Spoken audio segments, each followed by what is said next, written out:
صلوا على خير الأنام كل من صلى عليه منا لا يضام كل من صلى عليه مرة صلى الله بها عليه عشرة صلوا على خير الأنام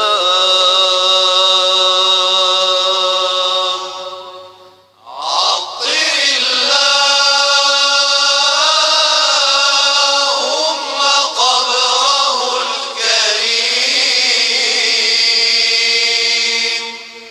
بعرف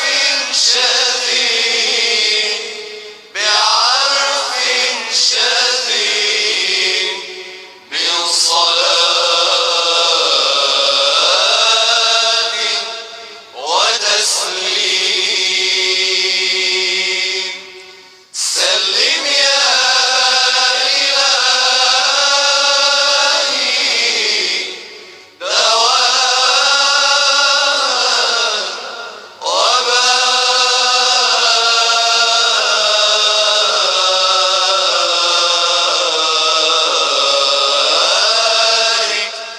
عليه.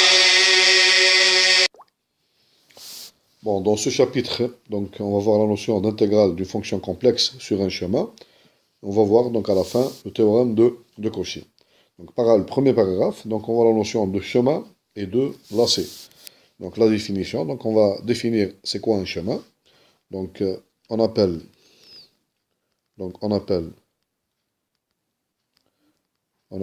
schéma toute application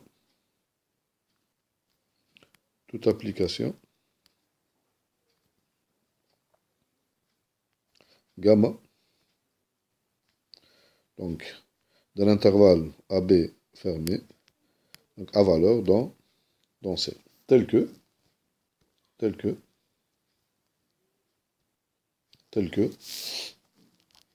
petit a, donc l'application gamma donc appartient à C1 de AB,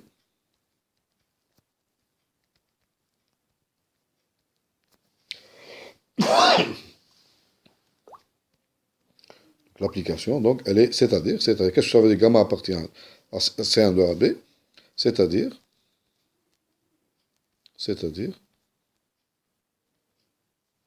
si on écrit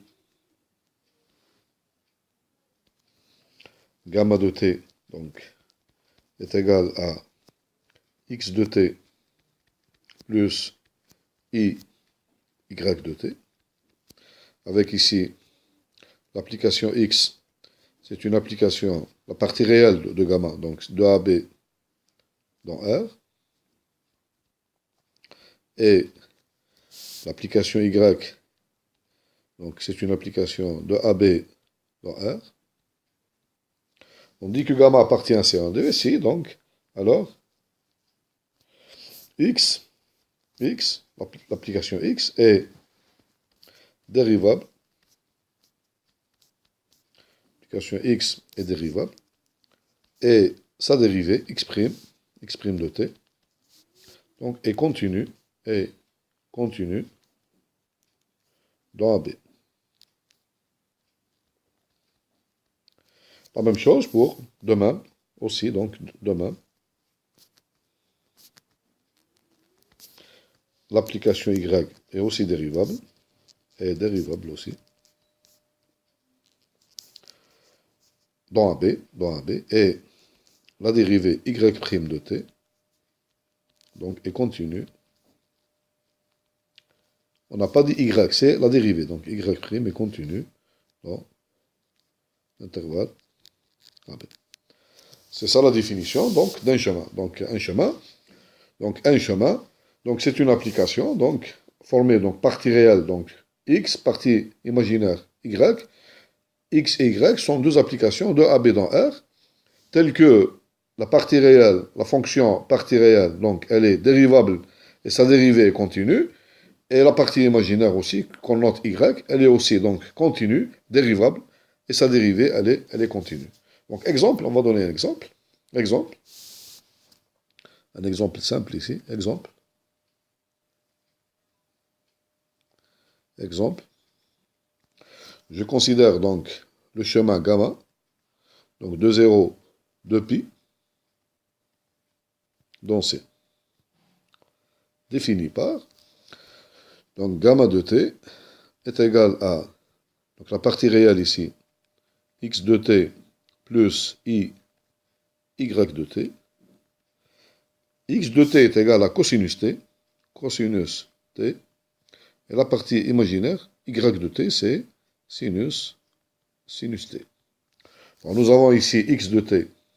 Nous avons ici x de t. C'est l'application de 0, 2 pi dans R, qui à t fait correspondre, donc x de t est égal à cosinus t.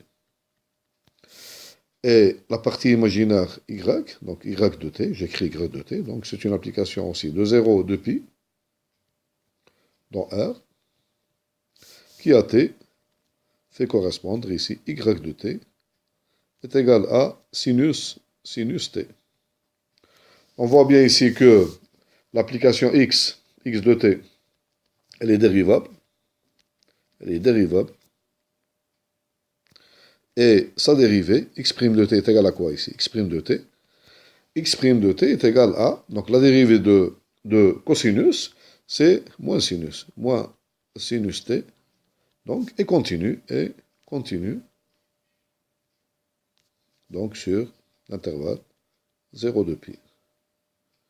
La même chose, l'application y de t, donc, elle est dérivable. Y de t, c'est quoi? C'est la fonction sinus de t.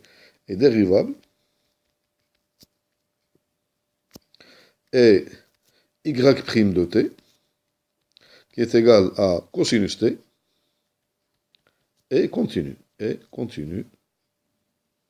En vérité, elle est continue sur R tout entier, donc sur l'intervalle 0, 2 pi. Donc nous avons gamma ici, gamma, l'application gamma. Gamma est un chemin. On appelle ça un chemin. Bon, géométriquement, donc, c'est quoi l'ensemble ici? C'est quoi l'ensemble gamma de t avec t ici, lorsque t parcourt l'intervalle 0, on va voir c'est quoi? Qu'est-ce que ça représente géométriquement cet ensemble? L'ensemble ici, gamma de t, donc ici qui est égal à donc cosinus t plus i sinus t, lorsque t parcourt l'intervalle 0, 2 pi.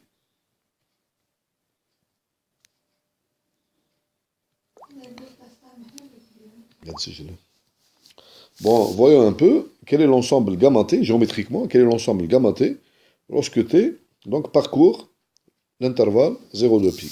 Donc nous avons ici gamma de 0 est égal à quoi? Gamma de 0, donc gamma de 0 est égal à cosinus 0 plus sin i sinus 0. Donc c'est égal à 1. Donc, regardons ici. Donc ici, on va mettre ici 1, 2, 3, 4. Donc ici, c'est le point ici, gamma de 0. Par exemple, gamma de pi sur 2 est égal à, donc cosinus pi sur 2 plus i sinus pi sur 2, donc est égal à i. Donc nous avons ici 1, 2, 3, 4, donc ça c'est gamma de pi sur 2. Maintenant, gamma, par exemple, gamma de pi est égal à cosinus pi plus i sinus pi, donc est égal à moins 1. Donc on obtient 1, 2, 3, 4 ici, donc voilà. Donc ça c'est gamma de pi. Vous avez maintenant gamma, par exemple, de 3 pi sur 2, est égal à cosinus pi sur 2 plus I sinus pi sur 2 est égal à moins I. Donc là, c'est le point gamma de 3pi sur 2. Et enfin, on retourne ici. Nous avons gamma, par exemple, gamma de 2pi est égal aussi, donc cosinus de 2pi plus I sinus de pi, donc c'est aussi égal à, on revient ici, donc c'est le même point que, donc lorsque, on voit bien, lorsque t, لما t تنتقل من نقطة 0 إلى نقطة 2pi, donc lorsque t parcourt l'intervalle 0 de pi, donc gamma t, il va parcourir donc le cercle ici, donc le cercle. Il va parcourir donc le cercle.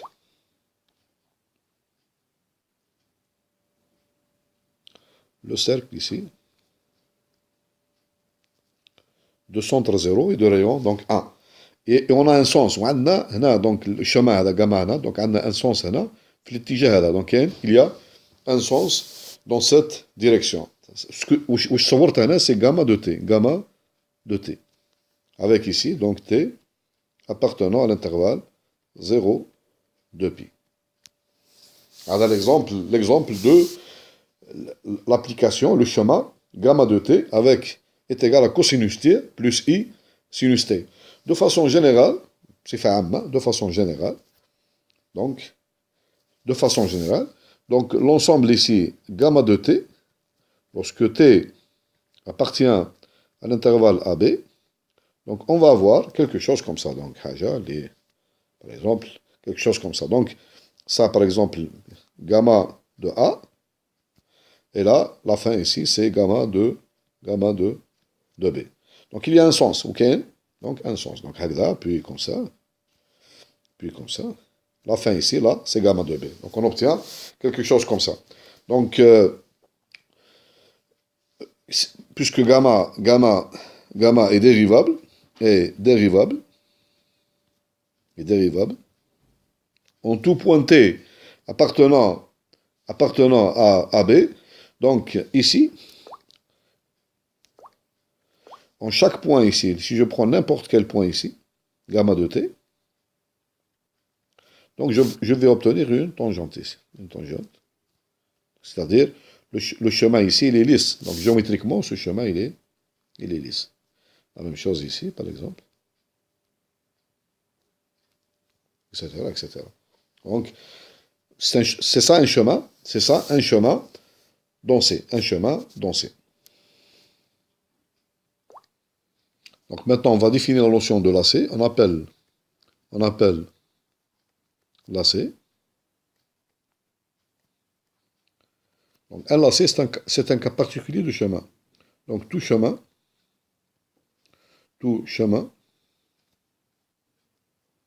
gamma, donc défini de AB dans C, tel que gamma de A est égal à gamma de B. C'est-à-dire, en d'autres termes, un lacet, c'est un chemin fermé. Voilà un exemple d'un lacet, c'est quelque chose comme ça, voilà. Par exemple, comme ça. Voilà. Donc, là, c'est un, par exemple, ici, vous avez gamma de A, et c'est aussi égal à gamma de B. Donc, je démarre de là, sens, qui a un sens. Il y a un lacet ou la fin chemin qui a un sens. Donc, comme ça. Voilà. Après, comme ça. Etc. Donc, on appelle donc lacet, tout chemin, tel que gamma de A égale gamma de B. Donc, un lacet, donc c'est une application, la même chose. Une application de AB dans C, donc gamma, on écrit gamma de T est égal à la même chose, x de T plus y de T, tel que les applications x et y sont dérivables, et la fonction dérivée x' et y' sont continues dans AB, mais on a aussi gamma de A, qui est égal à x de A plus y de A, est égal à gamma de B, qui est égal à x de B plus y de B. Par exemple, le cercle, l'application gamma de 0 de pi dans C, défini par gamma de t est égal à cosinus t plus I sinus t, cette application est enlacée. Pourquoi? Parce que nous avons gamma de 0, par car gamma de 0 est égal à gamma de pi, qui est égal à 1. Le nombre complexe 1. Bon, maintenant, on va définir donc l'intégrale d'une fonction complexe sur un chemin. Donc, qu'est-ce qu'on se donne? Donc, donc définition 3, donc soit, ce sont les données qu'on va donner, soit gamma, donc un chemin de AP dans C. C'est-à-dire, on a ici gamma de t est égal à, donc, x de t plus y de t. Je rappelle que un chemin, c'est quoi? Donc, c'est une application de AB dans C, telle que gamma, donc x et y sont dérivables, et les dérivés, donc je rappelle ici, donc rapidement, ici entre parenthèses, nous avons x prime, donc existe, donc x prime, on rappelle ici rapidement, la dérivée de x prime, et y prime, donc existe. Et les fonctions x, y sont dérivables dans l'intervalle AB, et les fonctions ici, les fonctions dérivées x' de t et y' de t sont continues, sont des fonctions continues. Parce que je rappelle que les fonctions dérivées peuvent exister sans que les fonctions x' et y' sont continues. Maintenant, si je dis un chemin, ça veut dire que x' existe et y' existe. Et leurs dérivés, les fonctions dérivées, sont des fonctions continues dans AB. Bon, ça c'est la définition, on l'a fait déjà, donc la définition d'un chemin. Donc on se donne aussi EF, une fonction de C dans C, telle que F est continue sur l'ensemble gamma T. T appartenant à AB. La fonction f, elle est continue sur l'ensemble. Je rappelle, l'ensemble gamma T, c'est ça, c'est ça. C'est ça gamma T. La fonction, elle est une fonction de C dans C, elle est continue sur cet ensemble. C'est-à-dire, je prends n'importe quel élément ici, par exemple ici Z, appartenant à gamma T, j'ai limite de f de Z, lorsque Z, ici Z0, Z tend vers Z0, cette limite, elle existe, elle est égale à f de Z0. C'est ça la définition d'une fonction continue sur l'ensemble. Je rappelle que l'ensemble gamma T, c'est un ensemble qui appartient, il est contenu, l'ensemble gamma T, c'est un sous-ensemble de C. Il est contenu phi C. Donc j'efface ça. Donc ma fonction f, c'est une fonction qui est contenue sur l'ensemble gamma T. Maintenant, je vais définir l'intégrale. C'est quoi l'intégrale? Je la note comme ça. L'intégrale f sur l'ensemble gamma, je la note comme ça, f de z, c'est l'intégrale de la fonction complexe z sur l'ensemble. Par définition, c'est quoi? C'est somme de a à b f de gamma t multiplié par gamma prime de t dt. Nous allons le détailler tout à l'heure. Cette fonction f, ceci est égal à, donc c'est la somme de deux intégrales. Ça c'est une fonction, ça c'est un nombre complexe. Ceci est un nombre complexe. Il est égal à somme de a à b partie réelle de la fonction f de gamma t multiplié par gamma prime de t dt. C'est la même chose donc. Bon, on n'a pas de place ici, on va l'écrire de l'autre côté. Ceci, cette intégrale, ceci, ce nombre-là est égal à. Parce que lorsque je calcule cette fonction f de gamma t multipliée par gamma prime de t, c'est une fonction de AB. Bon, je l'écris ici. La fonction f de gamma t multipliée par, on va l'écrire ici, bon, comme ça on va la détailler. Donc la fonction f de gamma t multipliée par gamma prime de t. Donc comment elle agit? Donc premièrement, je calcule gamma t, donc c'est une fonction de AB dans C. Ça, c'est quelle fonction? C'est la fonction gamma, qui à t fait correspondre gamma t est égal à, c'est un nombre complexe, x de t plus y de t. Et après, donc, je fais, donc ça, c'est la fonction f. Donc, qui a gamma t fait correspondre ici f de gamma t, qui est un nombre complexe. Donc, f de gamma t, c'est un nombre complexe. Donc, ici, c'est un nombre complexe. Donc, la fonction f de gamma t, c'est une fonction de AB dans C. C'est une fonction de AB dans C. Donc, multiplié par gamma prime,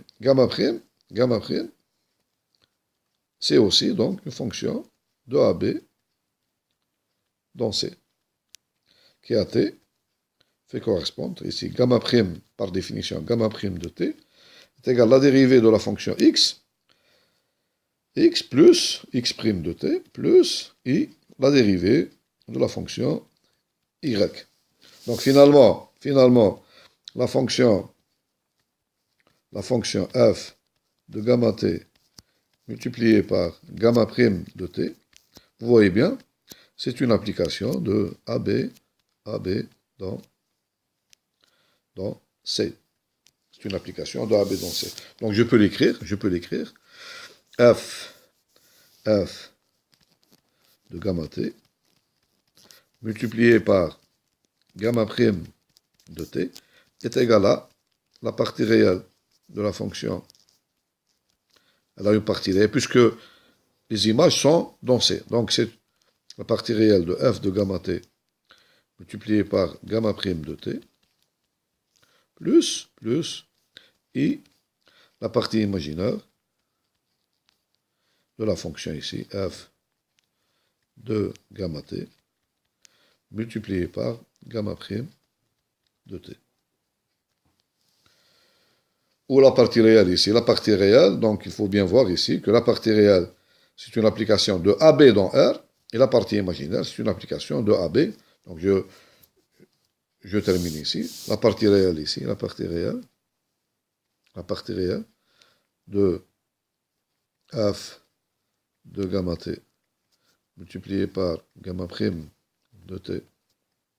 Donc c'est une application de AB dans R. La même chose, la partie imaginaire, c'est une application de f de gamma t multiplié de la fonction, la partie imaginaire de la fonction f de gamma t multiplié, c'est aussi une application de AB dans R. Bon, je peux l'écrire ici. C'est quoi f de gamma t? Multiplié par gamma prime de t. C'est f rang gamma multiplié par gamma prime. Le tout au point t. Donc je peux l'écrire comme ça. Donc finalement, donc vous voyez bien que la définition de l'intégrale ici, cette définition, elle est égale, donc je peux l'écrire égale. Donc l'intégrale, c'est la somme de deux intégrales réelles, ici. Somme de A à B, la partie réelle, ici, la partie réelle de f de gamma t multiplié par gamma prime de t dt. Ça, ça c'est une, pardon. Donc,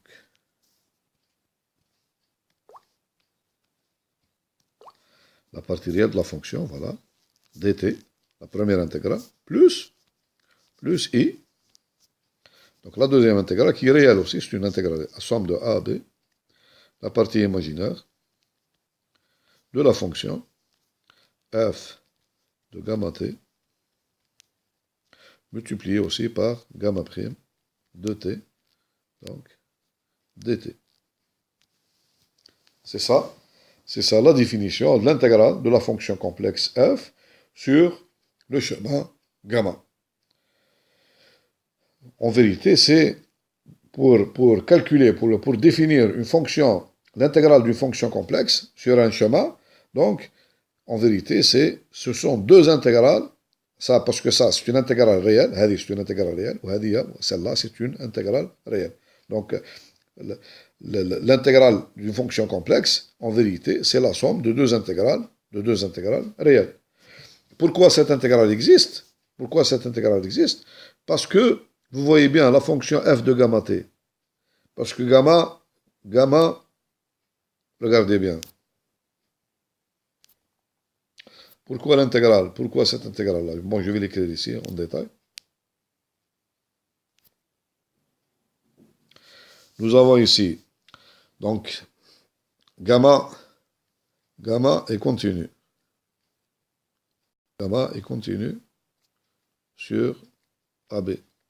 Elle est même dérivable, plus que f est continu sur l'ensemble gamma de t. Qu'est-ce que ça implique ici? Ça implique que la composée ici, f rang gamma, est continue sur AB. Puisque gamma est continu, ou f est continu sur gamma t. Donc f rang gamma est continu. D'autre part, gamma prime est continu. Donc ceci m'implique, et f rang gamma est continu aussi.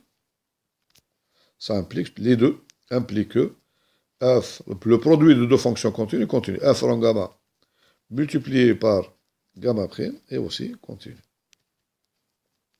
sur AB. Donc ceci implique que la partie réelle de f rang gamma, la partie réelle de tout ça multiplié par gamma prime est continue. Et la partie imaginaire aussi de f rang gamma multiplié par gamma prime. Donc une fonction continue, si et seulement si sa partie réelle est continue et sa partie imaginaire est continue. Donc elle est aussi continue. Donc les deux m'impliquent que l'intégrale somme de a à b de f rang gamma multiplié par gamma prime de t existe, parce que c'est une fonction continue. La même chose ici, pardon, c'est ça la partie réelle, donc ici c'est la partie réelle, Et l'intégrale somme de a à b, la partie imaginaire de f rang gamma multiplié par gamma prime de t dt, celle-là aussi existe, parce que les deux fonctions ici sont continues sur l'intervalle AB, donc leur intégrale existe. Vous comprenez maintenant, pourquoi on exigeait que gamma prime soit continue. Pourquoi gamma لازم تكون un chemin? Parce que dans la définition, on a gamma prime. Dans l'intégrale, il y a gamma prime. Donc f continue sur gamma pour avoir f rang gamma continue. Ou لازم aussi que gamma prime soit aussi continue. Sinon le produit هذا f rang gamma multiplié par gamma prime ما يوليش continue, ممكن l'intégrale ما تexistش. Mais lorsqu'on exige que gamma est un chemin, c'est-à-dire que non seulement gamma est dérivable, ما تكفيش. Gamma dérivable وحدها ما تكفيش, ça suffit pas. Il faut que gamma soit dérivable et sa dérivée gamma prime aussi soit continue. في الحالة هذه, donc on est sûr que le produit ici f rang gamma multiplié par gamma prime est continu. Donc on obtient l'intégrale existe. Voilà donc la définition. Donc la définition, c'est ça la définition d'une fonction complexe sur sur un chemin, d'une fonction complexe définie sur un chemin.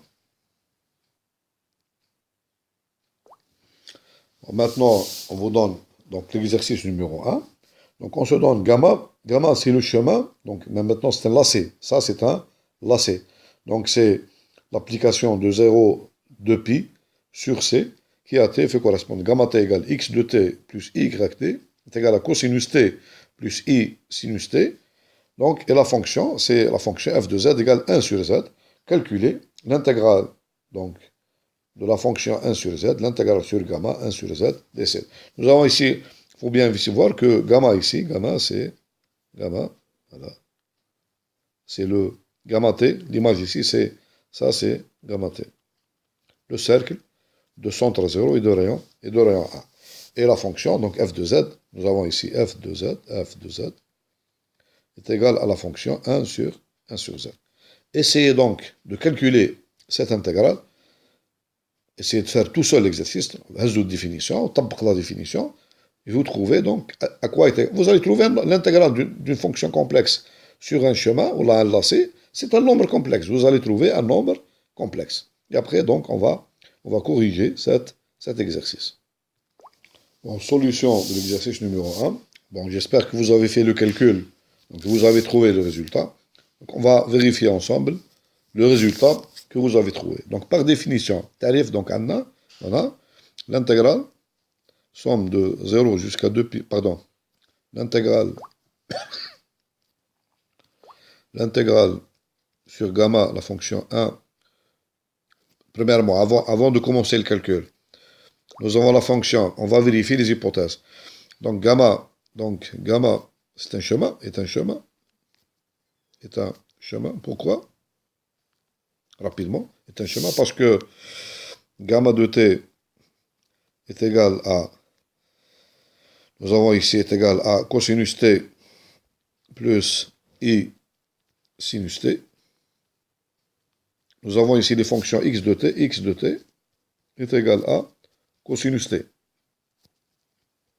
Cette fonction, elle est donc dérivable, et sa dérivée, x' de t est égal à moins sinus t. Donc c'est une fonction qui est continue sur l'intervalle 0, 0 de pi. Donc il n'y a pas de problème. La même chose ici pour la fonction y de t, la partie imaginaire. Donc elle est égale à sinus t. C'est une fonction qui est dérivable. Et sa dérivée, donc y' de t, est égale à cosinus t. Cette fonction, donc, elle est continue. Cette fonction, elle est continue dans 0 de pi.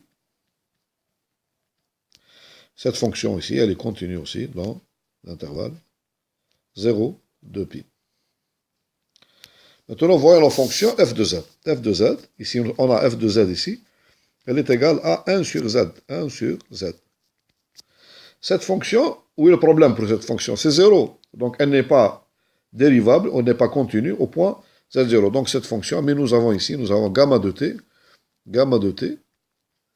Donc, ici, gamma de t, c'est le cercle. Et le cercle de centre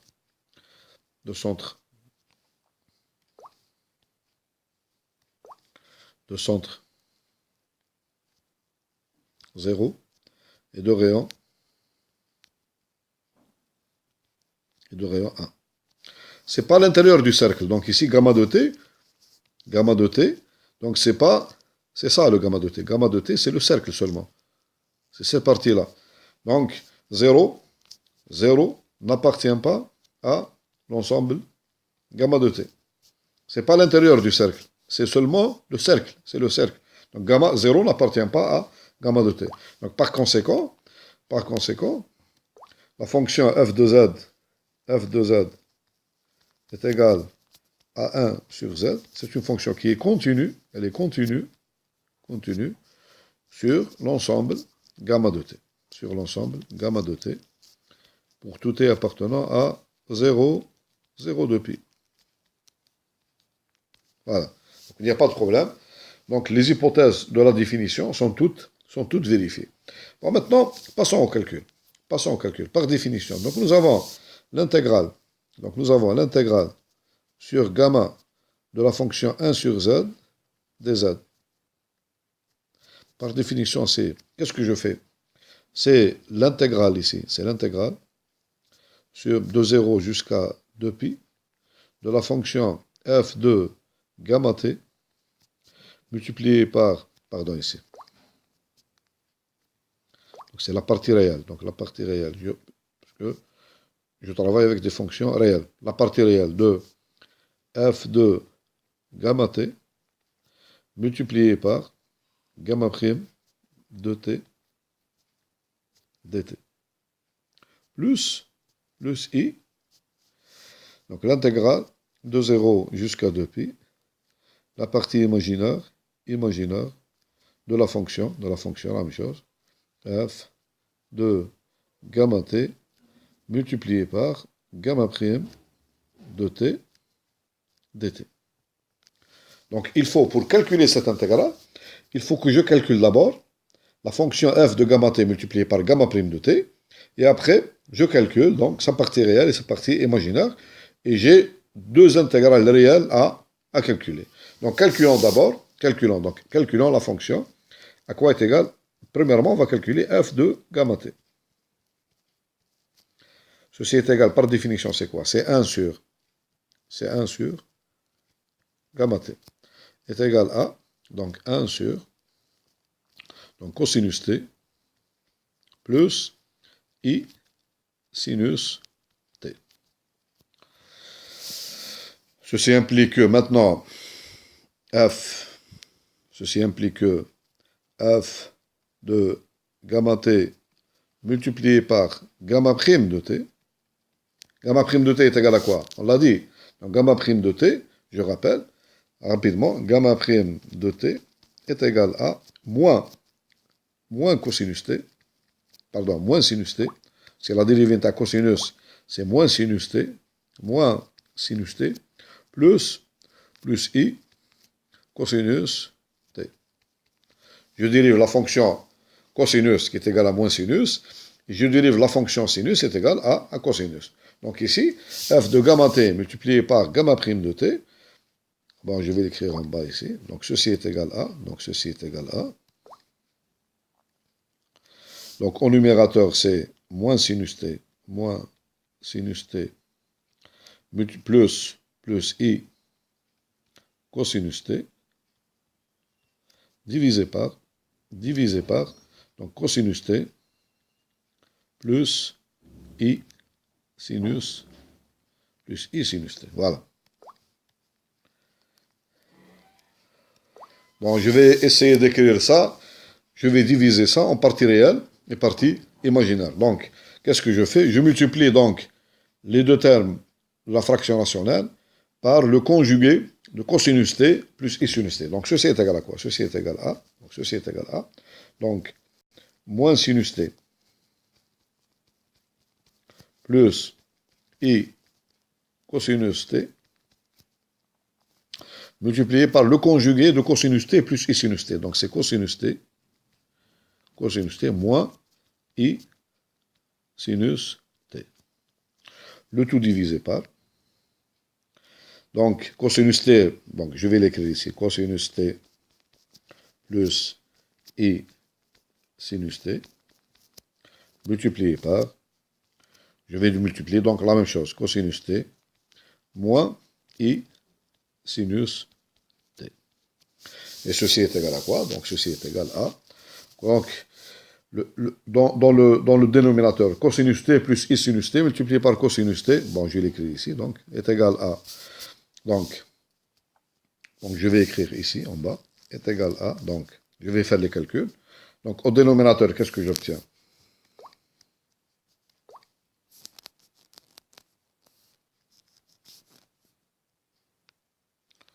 Au dénominateur, j'obtiens cosinus carré t plus, donc j'ai i multiplié par i, c'est moins, donc j'obtiens ici moins,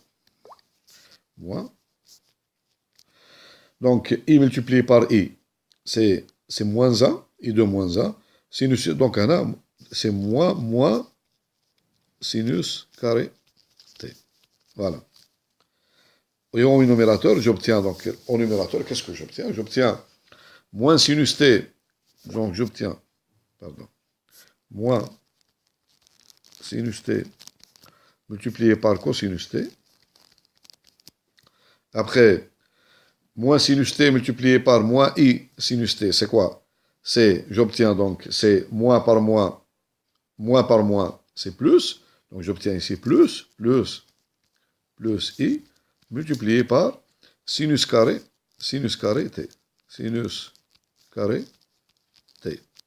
Après, vous avez plus i cosinus carré t. Et enfin, le dernier élément, c'est j'obtiens i cosinus t multiplié par moins i sinus t. Donc, c'est quoi? Ça, c'est plus. Vous avez i2 et le moins 1, donc c'est plus. Donc, ici, cosinus t multiplié par sinus t. Ceci est égal à quoi? Ceci est égal à. Donc, au dénominateur, c'est cosinus carré t plus sinus carré t, donc c'est 1. Et au numérateur, qu'est-ce que j'obtiens? Moins sinus t cosinus t. Il va partir par sinus t cosinus t.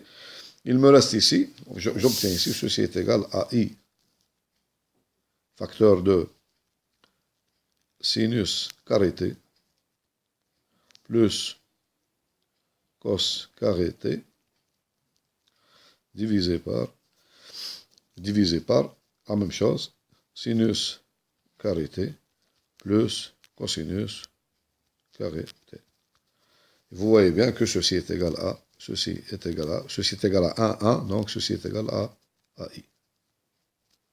Ceci est égal à i. Donc qu'est-ce que j'ai démontré? J'ai démontré que f de gamma t multiplié par gamma prime de t est égal à i. Est égal à i.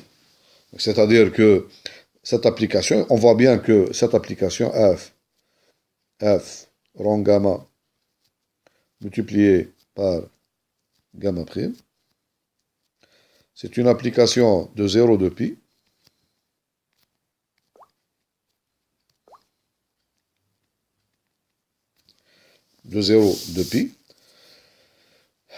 donc qui a t, c'est une fonction constante, donc qui a t dans C, qui a t fait correspondre ici f rond gamma multiplié par gamma prime de t est égal à i. Est égal à i. Donc c'est une fonction constante. C'est une fonction qui est constante. Donc on a partie réelle. Donc on obtient partie réelle de la fonction f de gamma t multiplié par gamma prime de t est égal à quoi? Est égal à 0 ici. Est égal à 0. Et la partie imaginaire, la partie imaginaire de f de gamma t multiplié par gamma prime de t. Donc cette partie imaginaire, elle est égale à la fonction 1. Est égale à 1. Donc, lorsque j'ai obtenu la partie réelle de la fonction f rond gamma multipliée par gamma prime, la partie imaginaire de f rond gamma, donc je peux calculer l'intégrale. Maintenant, l'intégrale, donc l'intégrale,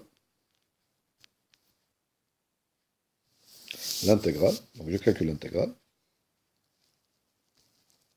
L'intégrale sur gamma 1 sur z dz.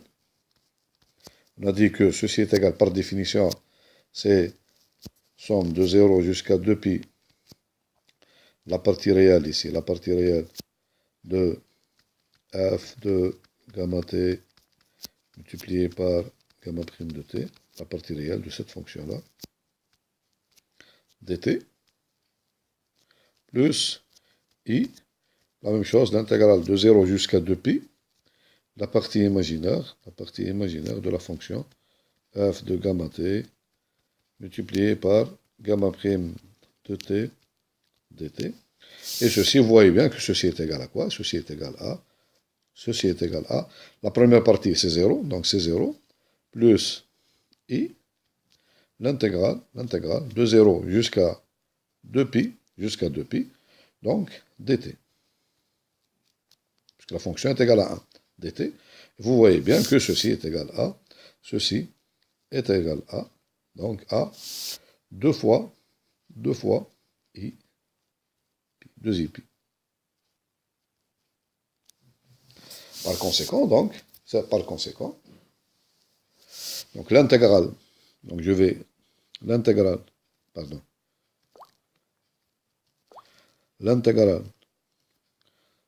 sur gamma de la fonction 1 sur z, dz, est égal à 2 fois 2i, 2i pi. C'est un nombre complexe. L'intégrale d'une fonction complexe est un nombre complexe. Donc ceci est égal à 2i pi. Voilà. On va prendre un autre exercice. Donc on considère donc le chemin, bien le lacet gamma, c'est le même lacet, de 0 jusqu'à 2pi, dont c'est défini par gamma de t est égal à donc cosinus t plus i sinus t. Donc calculer l'intégrale donc sur le chemin gamma de la fonction z au carré dz.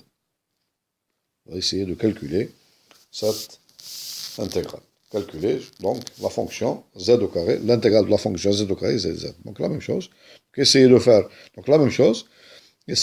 le calcul tout seul et après. Bon, la même chose ici, on va essayer de calculer. Donc on a ici la fonction f de z. Donc f de z est égal à z au carré. Et la même chose, nous avons ici donc gamma prime de t ici, gamma prime de t est égal, gamma prime de t est égal à moins sinus t plus i cosinus t. La dérivée de cosinus c'est moins sinus, et la dérivée de sinus c'est cosinus. Donc on obtient f de gamma t. Donc on va calculer d'abord la fonction. À quoi est égale la fonction f de gamma t multiplié par gamma prime de t. Ceci est égal à quoi? Est égal à, donc la fonction, est-ce qu'elle fait? Donc elle prend, donc on a cosinus t plus i sinus t. Donc elle va le prendre, c'est le carré, c'est z au carré, multiplié par, donc moins sinus t plus i cosinus t. Et on va faire le calcul. Ceci est égal à quoi? Donc on fait le calcul. Ceci est égal à. Donc est égal à cosinus carré t. Cosinus, donc la première c'est cosinus carré t. Donc moins, j'obtiens ici moins sinus carré t. Moins sinus carré t. Plus 2 fois i multiplié par cosinus t multiplié par sinus t. Ça c'est le carré.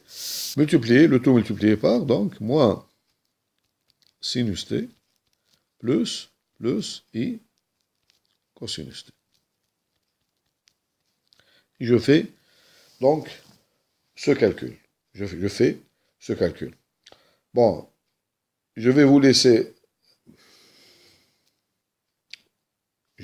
réfléchir un peu. Donc, vous continuez les calculs et on va donc le vérifier ensemble. Bon, en faisant le calcul, on obtient donc cosinus carré t moins cosinus carré t sinus t, le premier terme. Après, cosinus plus i cosinus carré multiplié par cosinus c'est cosinus cube, plus i cosinus cube t. Après, je multiplie par moins sinus carré, donc j'obtiens le premier terme des moins sinus carré multiplié par sinus, c'est plus sinus cube t. Après, je multiplie par i cosinus t, donc moins sinus carré multiplié par cosinus t. Et après, donc, je prends le terme 2i cosinus t sinus t. Donc, est égal à Le premier, c'est moins 2i cosinus t multiplié par sinus t, donc sinus carré t. Et le dernier, donc, c'est 2i multiplié par i, c'est moins 2 cosinus t multiplié par cosinus t, c'est cosinus carré multiplié par sinus t. Donc, c'est ça le calcul. Et maintenant, je fais donc les calculs intermédiaires. Donc, j'obtiens, donc lorsqu'on fait les calculs, donc on obtient cette expression est égale à moins 3 fois cosinus carré t sinus t, moins 3i sinus carré t cosinus t, plus i cosinus cube t, plus sinus cube t. Donc on obtient donc finalement f de gamma t multiplié par gamma prime de t est égal à, donc je vais prendre partie réelle, partie imaginaire. Dans la partie réelle est égal à moins 3 fois cosinus carré t multiplié par sinus t, plus sinus cube t. Ça, c'est la partie réelle, plus la partie imaginaire, plus i facteur 2, donc plus i facteur 2. La partie imaginaire, c'est quoi? C'est moins 3 sinus carré t, moins 3 sinus carré t cosinus t, moins 3 sinus carré t cosinus t, plus ici cosinus cube, plus cosinus cube t, plus cosinus cube t. Voilà, donc on a ici la partie réelle, donc on va l'écrire ici, la partie réelle de f de gamma t multiplié par gamma prime de t, elle est égale à quoi? Elle est égale à moins 3, donc moins 3 cosinus carré t multiplié par sinus t plus sinus cube t. Et la partie imaginaire de f de gamma t multiplié par gamma prime de t est égal à, donc est égal à moins 3 fois sinus cube, c'est le contraire, sinus cube t multiplié par cosinus t plus, maintenant c'est cosinus cube t. Et nous avons donc, on a ici, donc cette partie-là, je l'appelle U de t, et cette partie-là, je l'appelle V de t. Donc nous avons f de gamma t multiplié par gamma prime de t est égal à U de t plus I V de t. Voilà. Et maintenant l'intégrale, maintenant j'obtiens l'intégrale, l'intégrale gamma z2 dz est égal à l'intégrale 0 jusqu'à 2pi de la fonction u de t dt plus l'intégrale, bon, je vais l'écrire donc d'une autre façon, donc la partie imaginaire plus i multiplié par v de t dt est égal à donc 0 jusqu'à 2pi. Donc on a dit u de t est égal à quoi? Est égal à moins 3 cosinus carré t sinus t, moins 3 cosinus carré t multiplié par sinus t, moins 3 cosinus carré t, moins 3 cosinus carré t sinus t, plus sinus au cube, plus sinus à la puissance 3 de t, de tout donc dt. Ça c'est la partie réelle, plus i multiplié par l'intégrale de 0 jusqu'à 2pi. L'autre morceau, donc c'est la fonction v, donc c'est moins 3 sinus cube cosinus, pardon, ici nous avons, donc ici, j'ai fait une erreur, donc c'est moins 3 cosinus carré, c'est pas cube, hein, moins 3 cosinus carré plus, Oui, oui, c'est plus I facteur de moins 3, ici c'est sinus carré. Donc moins 3 sinus carré. Donc ici nous avons donc on va corriger un peu ici, voilà. Ici, c'est pas cube, ici c'est carré. Sinus carré. Voilà. Donc, on obtient donc ici plus I moins 3. Donc la partie imaginaire ici, c'est la partie imaginaire, donc est égale à ici la partie V de t, ici c'est le carré. Donc on a fait une petite erreur. Donc c'est sinus carré. Donc sinus carré moins 3 sinus carré cosinus t, moins 3 sinus carré cosinus t, plus cosinus au cube. Maintenant, cosinus au cube t dt. Voilà donc la deuxième intégrale. Donc on va essayer de calculer ces deux intégrales et on obtient donc notre intégrale donc complexe. Bon, dans le calcul intégral, donc je vais vous donner donc ces primitives. Donc la primitive commence par celle-là. La primitive de moins 3 cosinus carré t sinus t. Donc celle-là, elle est facile. Parce que pourquoi? Parce qu'elle s'écrit sous la forme, parce que la dérivée de cosinus, c'est sinus. Donc elle s'écrit sous la forme u au carré. Donc celle-là, elle s'écrit sous la forme, cette forme-là, u au carré multiplié par u'. Donc facile ici. Donc ceci est facile. Voilà. Donc je vous donne le résultat directement. Le résultat est égal à, cette primitive, elle est égale à, donc elle est égale à 3 quarts cosinus t, 3 quarts cosinus t plus 1 quart de cosinus 3t. Cosinus 3t. Donc, et l'autre, la deuxième, donc sinus cube, donc l'intégrale de sinus cube t dt. Donc il ne faut pas laisser sinus cube comme ça, il faut l'exprimer en fonction de sinus ou bien cosinus de 3t. Donc ceci lorsqu'on linéarise. Donc le sinus à la puissance 3 qui est donc on l'écrit sous la forme sinus 3t ou la cosinus 3t, sinus de t, etc. Donc ceci on l'obtient, ceci est égal à 1 douzième, ceci est égal à 1 sur 12 cosinus 3t moins 3 quarts cosinus t. Voilà donc la primitive, c'est deux primitives. Lorsqu'on fait les calculs maintenant de l'intégrale elle-même, donc on obtient cette intégrale, la première, celle-là. Donc cette première intégrale, cette intégrale-là,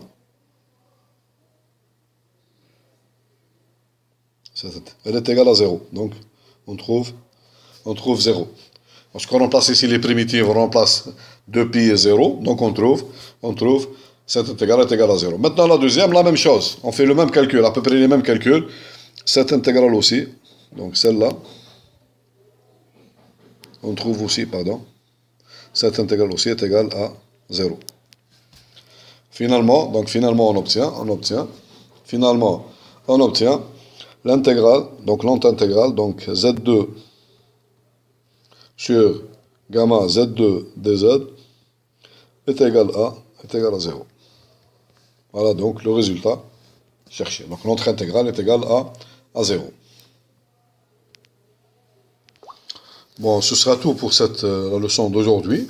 Donc la prochaine fois, lorsqu'on a vu l'intégrale des fonctions complexes, la prochaine fois, Inch'Allah, on va rentrer, donc on va voir le théorème de Cauchy. Donc on va voir la notion d'homotopie, donc la notion d'ensemble connexe, la notion d'ensemble simplement connexe. Et lorsqu'on voit donc ces deux notions-là, la notion d'homotopie, la notion de connexe et de simplement connexe, donc on peut énoncer, dire le théorème de Cauchy, qui est un théorème très important pour l'analyse complexe. Ce sera tout donc pour cette leçon. La prochaine fois, Inch'Allah, on va terminer.